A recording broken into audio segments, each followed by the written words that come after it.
Welcome to the Thriving Artist Podcast, where we share strategies and support for artists to thrive. We know that the art world can feel like a lonely place, and we want to provide a network of support, impactful strategies, and an abundance of encouragement to help you grow your authentic art career. We're your hosts. I'm Jamie Smith. And I'm Kaylan Butine, and we are also the co-founders of the Thrive Together Network, a community of female and non-binary identifying artists and artists who are caregivers. We truly believe in community over competition, and we're so glad you're here. Enjoy this episode.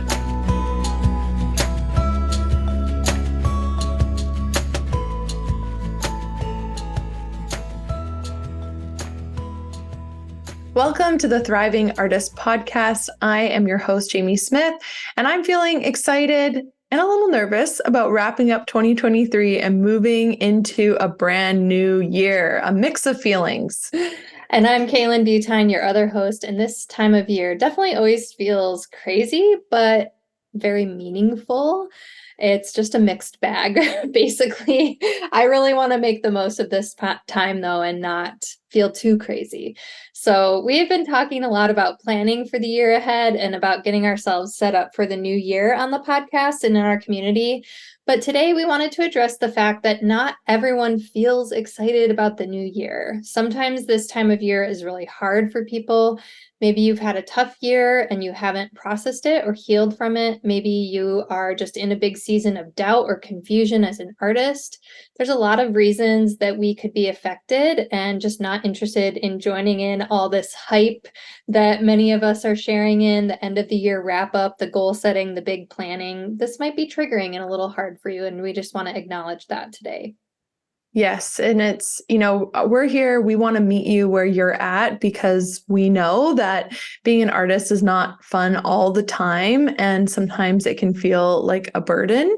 And we do believe in harnessing, the power of intentions and using strategies to help move forward and feel good about it. We do think it's possible, but we understand that this is a time where there's just so much hype. And if you're on social media, man, it's a big world out there right now of all the things that people think we should all be doing. So we hear you. We don't want to come off that way. We want to be here to support. So this time of year, a lot of us are thinking ahead, and this can bring a lot of emotions. And you might be doing a little bit of effective forecasting. So this was a new term, and I love it because it puts in perspective this idea of this is when we predict how we will feel in the future. And that prediction then controls our feelings right now, which none of that is real. This is all we're doing in our head, which I just love having a word for it because Yes. I do this. Effective forecasting. I definitely do this too. I heard this term from the book, The Perfectionist's Guide to Losing Control, which is a great book that I would highly recommend. Amazing. But I really do this quite a bit in good ways and bad. Like, I think, I definitely have effective forecasting for the future.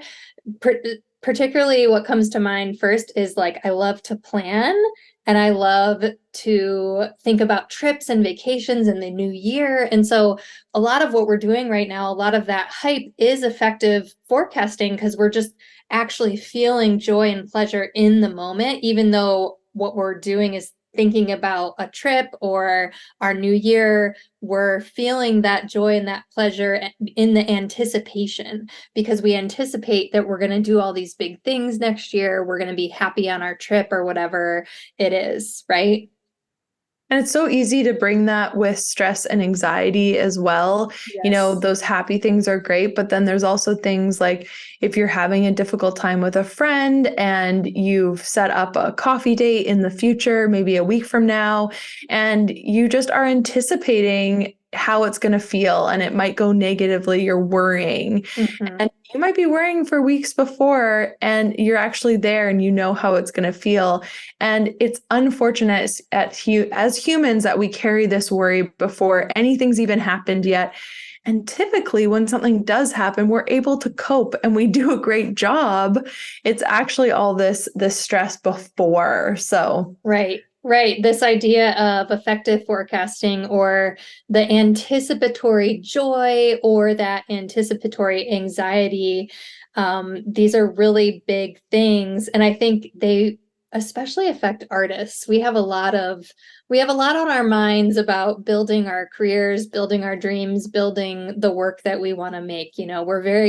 Artists can be very future oriented. Yes. And what we anticipate happening is actually feelings that we have in the moment. And, we have often a better life and a better life experience when we can not control, but help harness how we're feeling. So I love this reminder to be thinking about, is this a real feeling or is this something that I'm anticipating feeling?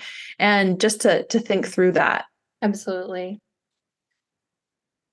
Definitely. And this can be so powerful this time of year. We let a lot of our fear of the future or our anticipation of the future dominate our feelings in the present, like we've been saying.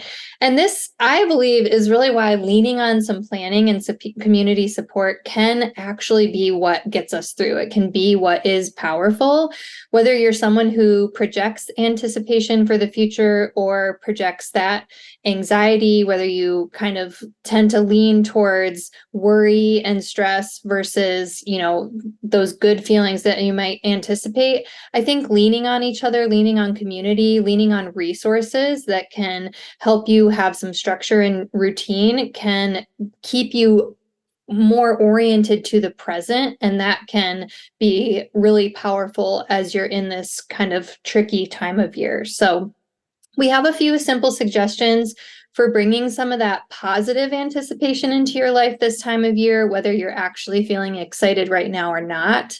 First, we want to invite you to enter into deeper awareness. Do some reflection and write about your past year. You can use the prompts in our weekly art and tea sessions. We are often asking our artists to reflect and write down things and think about, what they've accomplished. You can do this any way you want, but writing how you really feel and reflecting with honesty can help you find a lot of gratitude and really bring you into a deeper understanding for where you currently are at with everything in your life. Mm-hmm. And next, a really big one is set firmer boundaries. So many of us struggle with the stressful anticipation and doubt of the future, but actually, that current experience is a lack of boundaries or security in that present moment. So, where do you need to set firmer boundaries? Where can you help yourself in this feeling of worry for the future? What is taking away from your joy or contributing to your stress right now? So, something that, the hype is set goals for the new year. What are you going to accomplish? How, what the grind culture, what is it going to look like for you? But actually, we kind of think of it as what an opportunity to evaluate these deeper things, to look at boundaries, to have an awareness of how things have been and kind of, help yourself move forward into a stronger self and new year, that Yeah. feels exciting to me. You can just think of us as your big art sisters. We're Yeah. encouraging you to schedule some me time, to buy some new pencils, and really sit down and find some more awareness with yourself and, just kind of be honest with your intentions, but also let some of the positivity that is surrounding you in your community, let that positivity pull you upward if you're able. So our last kind of suggestion for, how to anticipate a good year ahead, even when you're struggling or not feeling like you're feeling that positive about it, is to move forward with self-compassion. You have done and you are doing so much, you beautiful artist. Truly, you deserve a medal, a gold star, a cash prize just for being you, just for being an artist. It is such hard work. And we really want you to be kind to yourself this time of year, especially. And of course, always recognize that you're human and you deserve softness, you deserve grace, you deserve understanding. And we hope that you can turn all of those things inward and onto yourself right now. Mm. And I think, we are big believers in planning and having a system for things, but a lot of that is because they have worked as tools for us to have a more supported experience Mhm. and to kind of get ourselves out of this worry or anticipated nervousness of what's to come. Instead, we love a good system. So we've made the Thriving Artist Map. It has planning tools, and it has helped curb my anxiety for sure about what's to come in the year because there's places for me to plug it all in. It's also written in quarters. So instead of thinking in the past, I've thought, my whole next year experience. Instead, we've broken it down. So we think it's a very important tool to kind of help combat some of these things and the feeling of this new year, new you. We don't Yes. think you need a new you. We actually think you just need to keep on going with everything that you're taking on. Absolutely. And we are just all very complex human beings. We're beautiful little butterflies, as Jamie likes to say. But really, just that idea of holding space for all of the feelings that you're having, holding space for anxiety and anticipation, that can both coexist within us right now. And that's okay. And it's actually even good. So we really just want to remind you to be kind and gentle to yourself this season. If you're looking for more community and support, we would love for you to join our loving community of artists at thrivetogethernetwork.com. It's a great time of year to join because we are getting ourselves set up for the year. As always, we are here for you, we are cheering you on, and we believe in the work that you are doing as thriving artists.